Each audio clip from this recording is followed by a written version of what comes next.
Hello, it's Paul Kerensa here, British Broadcasting Century podcast, but occasionally visual, because this is what an amazing place. The Radio Museum, here with Neil Wilson, and we don't normally do video stuff, so it's all highly awkward. But this is a visual place. I mean, firstly, let's have a just take that in. Isn't that incredible? Maybe we'll have a little further look around shortly. But firstly, Neil, how long have you been here? What's the story of well, I started elsewhere at the old BBC transmitting station up at Washford Cross. And then I moved out of there about 6 years ago, and I've been setting up here ever since. So I opened a bit last year, but this hopefully will be my first sort of proper opening. So. Absolutely. Well, this is really, come to the Radio Museum. It's here now. I should say where we are as well, isn't it? Because this is sort of the far corner of the landmass, but in a beautiful way. It's a beautiful place. So we're in the ironically named Watchet, given that actually it's about audio largely. But what led you here in Watchet, North Somerset? Well, really, because this place, which is the Anchor Inn, came up for sale. Yeah. It closed in 2013, I think, much to the disappointment of many of the residents, because it was a very popular pub. I remember coming here a few times, but sadly, sadly it went, and hopefully I'm giving it a good new lease of life. That's it. Well, it's fantastic. Well, look, should we just have a little tour? Is that right? Yeah. What would you point us to begin with? What's a good place to see? Well, this is one of the prize exhibits. Yeah. It's part of a BBC medium wave radio transmitter. Only part, because you can see from this picture, it's that bit there, and there was a lot more of it at one time. But it's rather special. Wow. And, this is one of the larger artefacts here you have here, isn't it? Yes. You had to have a special concrete plinth made for it because of the weight. But and we've got here the Marconi. See, the Marconi name always gets there, doesn't it? Yeah. Marconi Broadcasting Transmitters. Yeah. Built by Marconi's at Chelmsford, assembled and tested there, and then dismantled again. And in this case, taken to Moorside Edge, which is the BBC's North Regional transmitting station. But it's identical to what was at the Washford transmitter just up the road, which was built in 1933. Okay. These were first installed at Brookman's Park at the North London station in 1929. Wow. But, and this one from 1931, is it? Yeah. Fantastic. That's brilliant, isn't it? Yeah. So that's one of the larger things you got. I can instantly next to it. This is my. Oh, look at this. Yeah. The BBC microphones. There's another one round the corner. Oh, is there? Oh, lovely. So look at this. Yeah. So this is going right back, isn't it? This is. This is going. There's the Marconi Rice mic there from about early 1920s, around 1924, something like that. They were still, a little bit later possibly, but they were still in use right up into the Broadcasting House era, 1932. Wow, yeah. So because I've got this issue, I'm doing this one-man show about recreating the first broadcast of 1922. Oh right, yeah. And I've got this. I'm trying to reenact it, so I'm trying to get the microphone. But of course, the microphone people are used to the sort of the kind of with BBC on it, there we go, here we go. Yeah, the Marconi. There's another one. Yes, the ribbon type. And that's a bit later, isn't it? And even this one here, the sort of more the condenser mic, I suppose, is a little later. Yeah, it's 1924. So to begin with, I think I've got an old replica, just an old telephone. Yes. The old telephone. Yeah, I made up one. The candlestick telephone, which I've got somewhere. But these are recognisably the BBC microphones, aren't they? Yeah. Oh, it's lovely. Yes. There's some of the people that use them as well. Oh, fantastic. Simon McGregor, Richard Dimbleby, John Snagg. Wonderful. Frank Phillips at the bottom. Wonderful. I won't loiter too long because I want to give this a taster for people to come along. They've got to come for themselves. Yeah. Now, also for the show, I've got one of these. I've got one of those ones there. Oh, yeah. That I picked up on eBay. Yeah. So this is the crystal sets, the receiver, isn't it? One of the very 1920s ones, isn't it? Most of those are crystal sets. One or two have got valves, but yeah. I nearly brought mine actually to show you, but this is far better condition than my humble box that I've got at home. But wow, that's wonderful, isn't it? Just to think this is how people used to listen to the wireless. Yes, it's amazing, isn't it? It's such a kind of fiddly business too, actually. making it work. And of course, too, if you had two sort of strong stations, I mean, not that there were many strong stations, but if you had two stations too close to that were fairly powerful, you couldn't separate them. No, of course, they just both came through. Yes. And in the latest podcast I was looking at was when you've got the oscillating problem of two listeners. It's going, that listener's affecting my listener. They've been retuning too harshly or anything like that. And also I was reading about the very first radios that had loudspeakers attached. Yeah. Because they were headphones to begin with, wasn't it? So we've got a loudspeaker, one of the very early loudspeaker ones here, I guess. Yeah, that's a valve set that could power a loudspeaker. Or, you see, now this is not the ingredients for a cake here. This is look at that. You put your headphones into a mixing bowl and it sort of amplified the sound a bit, so you didn't have to keep them on your head, you could hear them. So the whole family can hear. Yeah. Wonderful. And hidden amongst that, I see we've got here the first Radio Times. Yes, the first issue. Fantastic. Not many of those. Wasn't there another one? It was in Wales. They had a fire there last year, I think, and that was one of the original ones that was lost there. Oh right. So there's one fewer now than there was last year. So treasure that one. Yeah. Wonderful. Now, I'm going to have a proper look around afterwards. So I'm just going to give a little tasty version here. Yes. So we've got some more gramophone things here, and Yes, there's old gramophones mixed in. Yes, It's sort of about sound and audio as well as just radio. So that's quite wonderful, isn't it? The Osrams, it's beautiful. The Art Deco is wonderful, isn't it? It's just quite wonderful.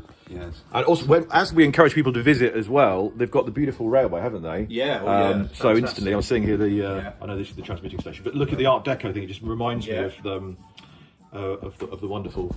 Yeah, you've got to come. Basically, it's time by the sea, and the railway's beautiful, and the radio museum is amazing. Yes, I'm just going to give a brief skim round here. What led you to be interested in this area? I think originally it was listening to the radio when I was a kid. My mother would have the radio on while she was sort of doing housework and stuff, and she'd have on, like the Navy Lark and the Men from the Ministry and all those sort of old comedies and things. And that sort of got me interested in radio, and then I got given a little book for Christmas. I think it was called the Schoolboy's Pocket Book or something like that. But it just had all sort of facts and figures about the tallest this and the shortest that and whatever else. And in there was a list of BBC radio transmitters and where they were and what programmes they put out. And it suddenly made me sort of start to realise where these programmes were sort of being broadcast from. Yeah. And I actually sort of thought, right, I had a map and I sort of plotted. I said, right, that's so-and-so over there, and this one's coming from over there, stuff like that. Yeah. And it just got... That's wonderful. It's often those childhood things, isn't it? Those little moments you cling to it and just go, that's it there. Yeah. Oh, I mean, basically, I would just give a taste here. You've got to come here. You have to come to the Radio Museum and hear. So, the BBC loudspeaker unit emergency. Okay. I don't know why it was called emergency particularly, but that was a sort of monitor speaker they would have used. Wonderful. This is their. It's not very well lit at the moment, but we can still see. There you go. The OB equipment. There you go. Outside broadcast. Wonderful. From 1938. Wonderful. That's fantastic. Yeah, we've just on one of the recent podcasts had the very first outside broadcast from the Opera House. Where they've got these cables all the way through central London to try and see if they could for the first time get out of the studio. And by this point they know what they're doing, don't they? They've done Wimbledon and Grand National and all that sort of thing by then, isn't it? Yeah. And just countless Radio Timeses from those eras as well. There's the last wartime issue. With programmes that the programme schedule never went out. Wow! And that was the first wartime one, which took its place. Yes. And that's one of the few sort of reproductions in the museum, which is a reproduction of George VI broadcast at the beginning of the war. Which and that was the sort of presentation thing that they I've got actually an original BBC disc handwritten label with that speech. Wow. There's not much recorded from that then, is it? It's all like the 1920s, hardly anything recorded. No, nothing. Because they just couldn't. So they didn't until they got the gramophone with the steel tape. They didn't have any means of recording themselves. They used to send stuff to HMV, the gramophone company, at Abbey Road from 1931 when they were there, and they would record things. But fantastic! Oh yes, they're beautiful. Do you keep adding to this collection? Yeah, there's still more in storage as well. Which as I get the time, I dig bits out and bring them in and sort things out. Yeah. Wow. Yeah. Dick Barton. Oh yes, the glory years of that. Yes. The BBC's first portable sound recorder. Oh, is it? Type C machine. Yeah, barely portable, you might say. Absolutely. Oh, look at that. Yes. Yeah. And then you've got the amplifier, power unit, and a crate of batteries, or 2 crates of batteries actually. Wow. This called part of the D unit, the Marconi regional transmitter. Yeah. Wow, yeah, okay, yeah, some sizable stuff here. And look at this. Oh, just stand in front of the BBC microphone. Yeah. There you are. Yeah. That is quite wonderful. That's quite wonderful. I do a bit of BBC stuff today, and it's not the same. The microphones, they're not the same as they were. I know. They really need. I was amazed there's not a BBC museum or something. Instead, there's you and there's this place. Yeah, you know, there's stories attached to that. Oh, I bet there are. Yeah. Then we get into. I mean, we've got various BBC programme discs here. Here we are. Eyewitness account of Queen Victoria's Diamond Jubilee. That one. Oh wow. Wow. Recorded in 1938, but where was that one? Is there one here? The Life of a Hurricane. This is just a handful of the discs I've got upstairs. There's the King's Broadcast to the Nation, yes. 3rd September 1939. Wow, the start of war. Yes, yes. And midget disc recorders. Developed for BBC war correspondence in preparation for the invasion of Europe on D-Day. Wow. I'm chatting soon on the podcast to Edward Sturton, who's written the book Auntie's War about and it, you can see today the way that they're almost innovating with how they're showing the current war in Ukraine and but the stuff, this sort of kit that they had back then, and really stepped up, I guess, didn't they, to broadcast this to the world? Yeah. It's incredible. Yeah, I mean, these were the sort of smallest, most compact sound recorders available at the time, and I mean, it was quite a, quite a thing to produce this in a matter of months. Yeah. In preparation for that. Yeah. Wow. And I think this one, I believe, according to its serial number, and according to a list I've seen, was issued to Colin Wills, who was who there's recordings of him going ashore in a landing craft on D-Day. So this is the sort of thing they would have there on the D-Day beach to communicate. This is what incredible. They carried along with them. Incredible. And a pile of discs in the back there. You get 3 minutes recording time on Right. Wow. Wow. I mean, these journalists are trained up in this as well as anything else. It's incredible.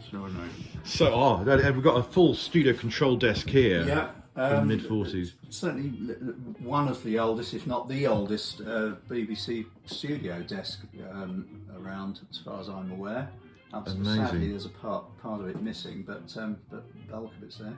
And someone at ex-BBC employee actually came and saw it and said, "Oh, I got one of the ashtrays that goes in one." Lovely. Brought it along.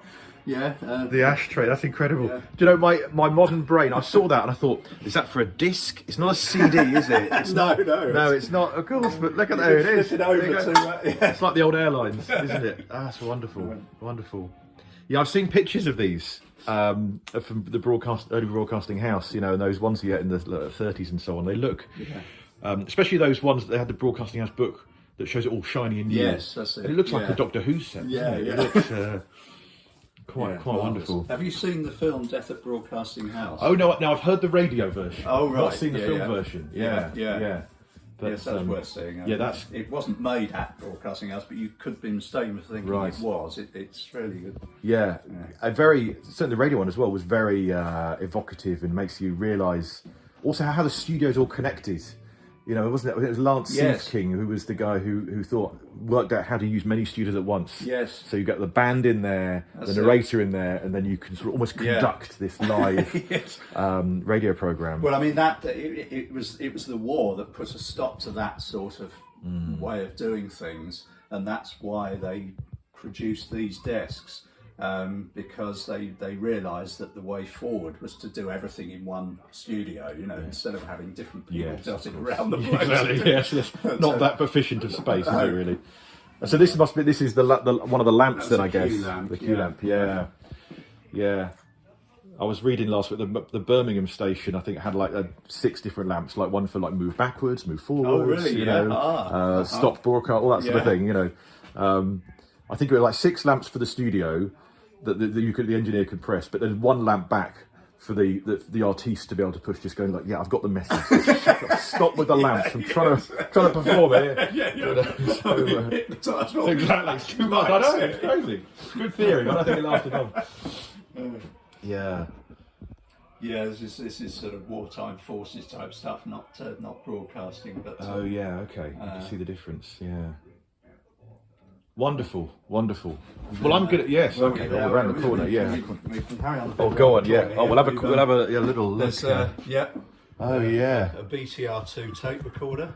Wow. BBC had loads of these. This was the 2nd generation of professional tape machines from about 1952. Okay. They had the EMI made them, and then they used them at Abbey Road. Hence the picture of one. Yes. There we are. Yes. Yes. So, Oh, wonderful. Yeah. So this is mid 1950, early 50s. yeah. Yeah. It's a Royal microphone stand. Okay. Microphones on at the moment, but they, Oh yes. Yes. they were at the set that were used specially for royal occasions. Yes. Yes. Floor stand. And, Very nice. yeah, then we get into the post-war Okay, receivers. yeah, you can see the fashions change. Yeah, this is almost the sort of thing I was more familiar with from my grandparents' house. You know, and yes, yeah. Oh, the Marconi phone, yeah, wonderful. Yeah, it's becoming more almost. These must-have items for the home and. Yeah. Yes, this is when you start getting a sort of second set as well. So you have a little portable set. So you have your big solid wooden one somewhere, but then you also have another one that you can put, in the kitchen or whatever. Do you know how many radios you have here then, roughly? Oh, you must have lost count by now. Yeah, I have hundreds and hundreds. Yeah, wow. And then, now this was as a techie, that's a sort of interesting one. When the BBC were thinking about starting the VHF service, they weren't sure whether to make it FM, the new sort of FM which had been developed in America, or whether to carry on with AM, amplitude modulation or frequency modulation. So they did a comparison. They broadcast both, and they had a company make these receivers, and they were distributed to some of their employees or to the members of the public, and then they would compare. They would listen either on AM or FM on VHF and say which was better. And of course, FM came out best, and so that's what happened in 1955. Yes. So the service was launched. I see. Yeah, it's a huge size, that one, isn't it? Yeah. So it's a outside broadcast desk. Okay. Known as a Longdon desk, because it was developed by BBC chap Johnny Longdon. Right. Oh wow, yeah. Some of the little tape recorders which took over. Lovely, aren't they? Yes. The disc cutters. Getting a bit more portable. Yeah. Yes. And, Wow. Yes. Oh, the funeral of Churchill. Oh, I was thinking about that the other day because I was the second voice of the BBC, Percy Edgar in Birmingham. Yeah. His son was Barry Edgar, who produced the funeral of Winston Churchill on the radio, and also produced Come Dancing and Gardener's World and things like that. So the funeral of Churchill came up as I was looking through that information. Yes. Yeah. All links. A lot in the family people. You know, it's sort of. Early pioneers. Yeah, then there's the World Cup issue from 1966. Oh yes. Oh yeah. So, the start of Radio 1 there. Oh yes, And then wonderful. there was the Yep. law that put the pirates out of Yes, business. sorted them out. First record played, or not the actual disc, but the first record played on Radio 1. Okay, Flowers in the Rain. Tony Blackburn, Yeah. very good. Yeah, you can still hear that broadcast, can't you? It's on YouTube. I think it's wonderful. Emperor Roscoe. Wow, you chatted to him recently Oh, right. as well. Oh, He did a bit for us. Yeah. Familiar face of Rolf Harris there. Yeah, okay. That's the thing, isn't it? You can't go far. It's a lovely book I've got about the early Manchester days, but it's a massive picture of Stuart Hall on the front, and you think, there are things we can't talk about. Yeah. Moving on, lovely. This desk, I possibly Radio 1 or Radio 2, but it was okay. Each had 2 desks, and this was one of them. Wonderful. Yeah. BBC Cup and a BBC Cup holder. Look at that. This is as it should be. Wonderful. Oh, with a modern BBC News mark as well. Modern-ish. Yeah. It's no longer modern, is it? This is lovely. There's a Kubi commentator operated outside. Okay. Yes. Wonderful. And then we get into. Well, this is getting more familiar. Like when I do a bit on BBC Radio Surrey and Radio Sussex, and the desk is basically this. Yeah. Well, this was Radio Sussex. Desk Yes. Yeah, Radio Brighton. Yes, started as Radio Brighton.